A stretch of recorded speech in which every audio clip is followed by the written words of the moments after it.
Another one, cane toad, Renilia marina, invasive species.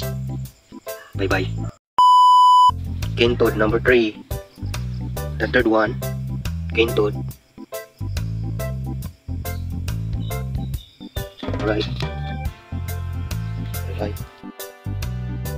The Asian green paddle frog. Bye bye. The cane toad number 4.